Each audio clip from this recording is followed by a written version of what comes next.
बढ़ाने का कार्य पहले करते हैं। खर्च कितना आता था आप लोग के पंडाल में, क्योंकि सबसे बड़ा सवाल आता है हाँ, क्योंकि जब शुरू से आप लोग स्टार्ट शुरू किए हैं पहले अब से लेकर अभी तक कितना अंतर है? अष्टमी, सप्तमी, अष्टमी, नवमी के दिन अलग अलग थीम प्रस्तुत किया जाए। हमारे यहाँ जो बंगाल के सुप्रसिद्ध कारीगर हम लोगों के पास आकर के मूर्ति का निर्माण करते हैं।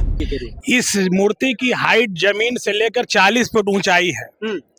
इसको बनाने में बहुत मुश्किल का सामना किया गया है। बहुत अब हम लोग रिटायर हो करके और युवाओं को अब सौंपेंगे ताकि वो कारभार अब संभालें, क्योंकि उनकी अब एज हो गई। तो क्या लगता है कि आप लोग इससे भी बेहतर करने की कोशिश करेंगे? हम लोग तो बेहतर तो चाहते ही हैं, बेहतर होता भी है ऐसा।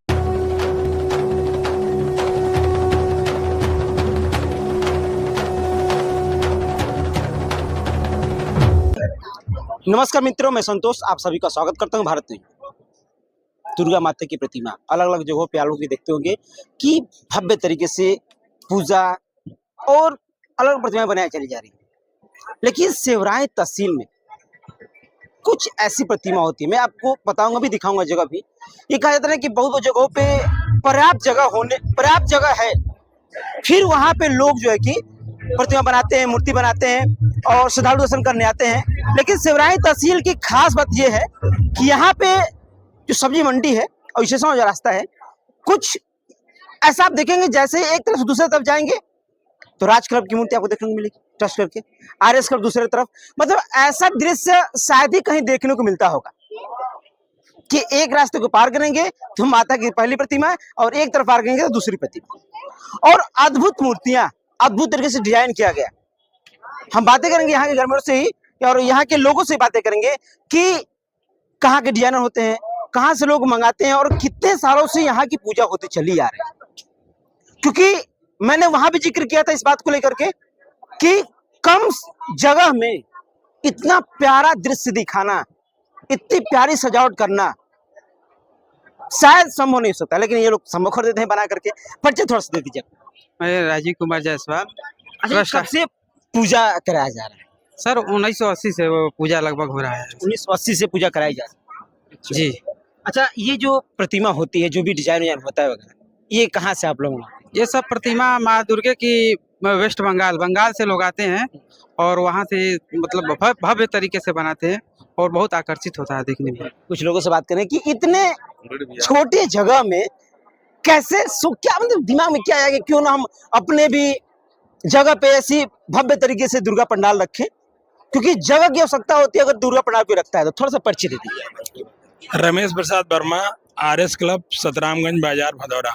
अच्छा, आप इस पूर्व क्लब अध्यक्ष। पूर्व अध्यक्ष इस क्लब के आप हैं। अच्छा सर, आपके दिमाग में क्या चला कि क्यों ना क्योंकि मैं इसलिए प्रश्न रख रहा हूँ क्योंकि देखिए दुर्गा पूजा एक पंडाल बनाना भव्य, क्योंकि जगह की बात होती है कि एक अच्छा सा जगह हो, बढ़िया सा जगह हो, तब जाके भव्य तरीके से पंडाल बनता है ना। दरअसल बात यह है कि सनातन धर्म में हम लोग विश्वास करते हैं। उस धर्म के अनुसार माँ दुर्गा की पूजा करना हमारे लिए अत्यंत आवश्यक और जरूरी है। इस कार्यक्रम को देखते हुए हम लोग 1980 से इस कार्यक्रम में लगे हुए हैं। शुरू में बहुत हल्का फुल्का कार्यक्रम चल रहा था। अभी अपने हाथ से पंडाल बनाते थे, छोटा छोटा निर्माण कार्य होता था। आज का दौर ऐसा आधुनिक आ गया है कि आज के दौर में सब बाहर से कारीगर बुलाए जाते हैं। बंगाल से लेकर के इधर बलिया, आसाम तक के भी कुछ कारीगर हमारे यहाँ आकर के काम कर रहे हैं। लाइट वाले डेकोरेशन जो है काफ़ी दूर से आए हुए हैं। इन लोगों का रिकॉर्ड है कि गाजीपुर जिले में भदौरा का पंडाल नंबर 1 होना चाहिए और यहाँ की मूर्ति, यहाँ की सजावट हर दम नंबर 1 पे रहती है। हर साल चेंज अलग है ना, हर साल अलग अलग थीम होता है, अलग अलग डिजाइन होती है। इसी छोटे से जगह में, इसी सड़क के ऊपर हम लोग छोटा मोटा कार्यक्रम करते हैं। इसके अलावा सामने भी एक क्लब है, राज क्लब, हम लोगों का आरएस क्लब है। आरएस क्लब इसलिए नाम पड़ा, रेलवे स्टेशन के साइड में हम लोग पढ़ते हैं, इसलिए हम लोग आरएस रेलवे स्टेशन। हाँ। अच्छा। इसलिए हम लोग इसका नाम भाई किए कि भाई आपको, हाँ, रेलवे स्टेशन मतलब इधर करके। इसका बीच में और भी नाम स्वर संगीत क्लब पड़ा। अभी आरएस क्लब ट्रस्ट हो गया है। अच्छा, ये ट्रस्ट हो गया है। ट्रस्ट हो गया है। गाजीपुर जिला में शायद ये पहला या दूसरा नंबर का ट्रस्ट है। पहला है ट्रस्ट।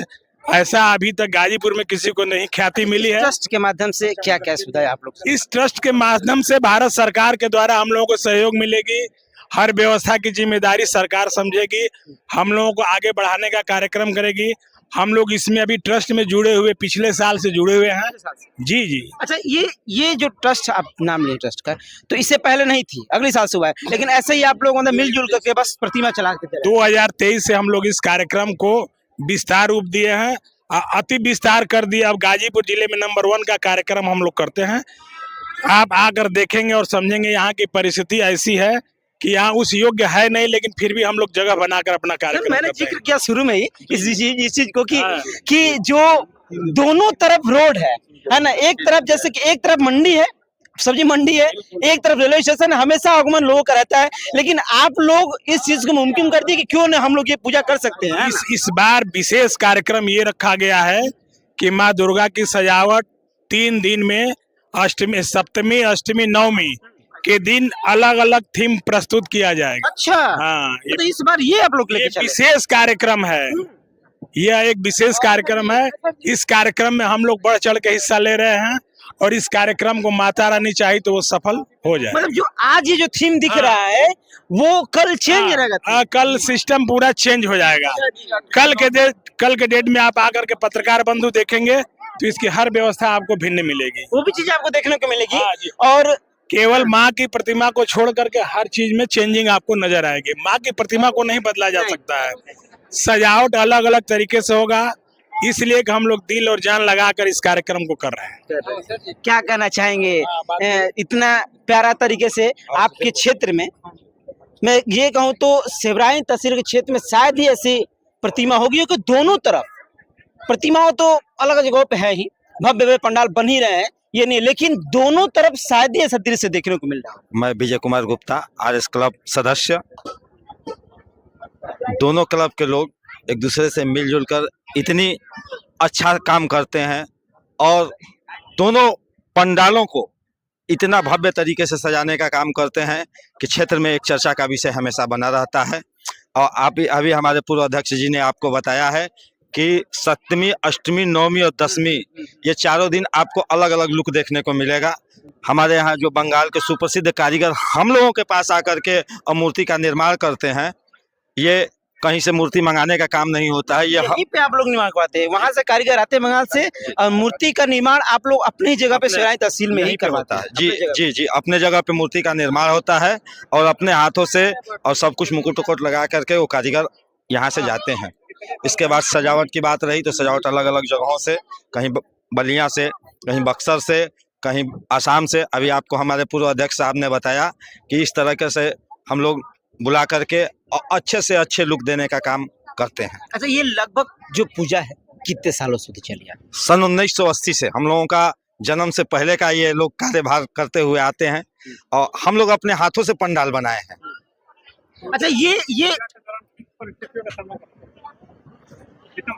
मतलब जैसे कोई परिस्थिति हो जाती है, पूजा होता है, तो ऐसा नहीं कि कभी पंडाल में देखते होंगे आप लोग की झगड़े वाली बातें कभी आ जाती है कि उद्दंडता लोग हो जाते हैं, ऐसे कुछ यहाँ ऐसी कोई बात नहीं होती है। प्रशासन भी अलर्ट रहती है इस चीज को लेकर? हम लोगों का साथ हमेशा देती है, ऐसी कोई बात नहीं होती है।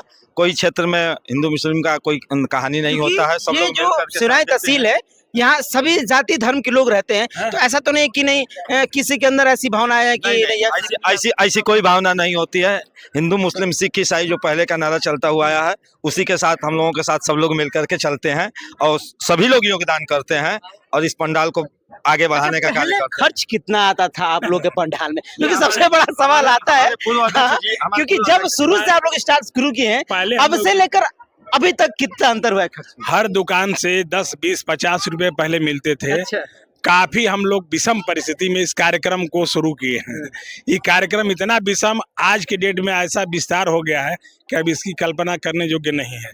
पुरानी अगर स्थिति को देखेंगे तो ये बस की बात नहीं थी, लेकिन आने वाले नवयुवक संघ जो है काफी इसमें इंटरेस्ट लेकर हम लोग थोड़ा इस समय रिटायर हो रहे हैं। आने वाले बच्चे लोग दूसरे किसी को धीरे धीरे शौक हो रहे हैं। नवमी और दशमी के दिन स्पेशल कार्यक्रम चलता है। प्रसाद वितरण, प्रसाद वितरण का कार्यक्रम होता है, हलवा पूड़ी का कार्यक्रम होता है, ये बहुत ज्यादा फलों का वितरण होता है। हर दिन अलग अलग तरह का प्रसाद का वितरण होता है। जहां तक संभव होता है हम लोग चाहते हैं कि इस काम को इससे भी ऊपर ले जाया जाए।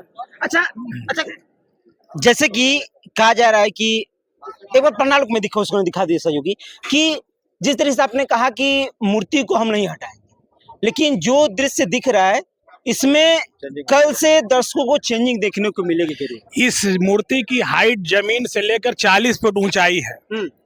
इसको बनाने में बहुत मुश्किल का सामना किया गया है, बहुत परेशानी से बना है, लेकिन माता रानी का काम है, ये काम रुकता नहीं है, ये काम को सफल होना तय है।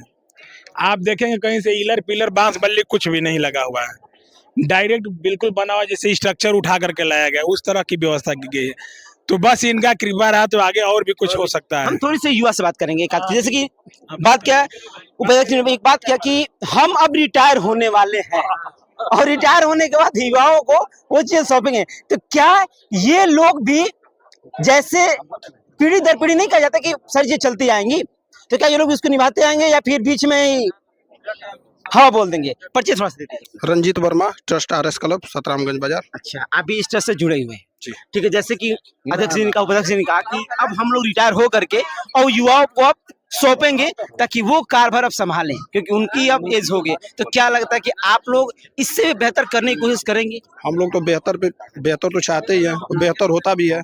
ऐसा नहीं है कि बेहतर ना हो, लेकिन बेहतर होता है, हमेशा बेहतर होता है। हम लोग अभी नई पीढ़ी में आए हुए हैं, इसकी वजह से नए कुछ चॉइस करते हैं हम लोग। अच्छा, इतने सालों में आप लोगों ने बहुत कुछ सीखा है, कैसे कैसे इसको संभालना है, क्योंकि युवाओं में देखा है तो एक आक्रोश की भावना हो जाती है और अध्यक्ष बनना, उपाध्यक्ष बनना कहीं नहीं एक बहुत ही बड़ी नहीं आक्रोश में इसलिए बोला हूँ क्योंकि युवाओं में इसलिए आक्रोश होता है कि थोड़ी थोड़ी बातों पे नहीं होता है कि झगड़ा लगना ही होता है। तो आप भी युवा रहेंगे, अध्यक्ष बनेंगे, उपाध्यक्ष जो भी बनेंगे, तो इन सारी चीजों को मेंटेन करने के लिए क्या आप तैयार हैं? ये सब चीजों के लिए तो हम लोग मेंटेन कर ही रहे हैं। ऐसा नहीं है कि हम लोग इसको मेंटेन नहीं कर रहे हैं, मेंटेन हम लोग कर ही रहे हैं। इसीलिए तो युवा शक्ति आगे आया है, तो फिर युवा शक्ति कहाँ आ गया कि आप लोग भी आगे बढ़ चढ़ के आएंगे और आने वाले समय में इस प्रतिमा को, इस मूर्ति को, इस पंडाल को ऐसे ही लेके चलते रहेंगे। और आप ये प्रतिमा देख रहे होंगे कितनी प्यारी से, और एक बात इसमें खास बात कही गई है कि रोज रोज इस प्रतिमा में, इस जो पंडाल है, अंतर देखने को मिलेगा। तो आप भी आइए RS क्लब, यानी कि रेलवे स्टेशन के रास्ते। नाम RS से मैं भी कंफ्यूज था कि RS कैसे नाम दिया गया है, तो रेलवे स्टेशन के तर्ज पे ही RS क्लब का नाम दिया गया। हालांकि ट्रस्ट हो गया है, आप भी आइए और खूब बढ़ चढ़ के हिस्सा लीजिए और सहयोग भी करिए। धन्यवाद।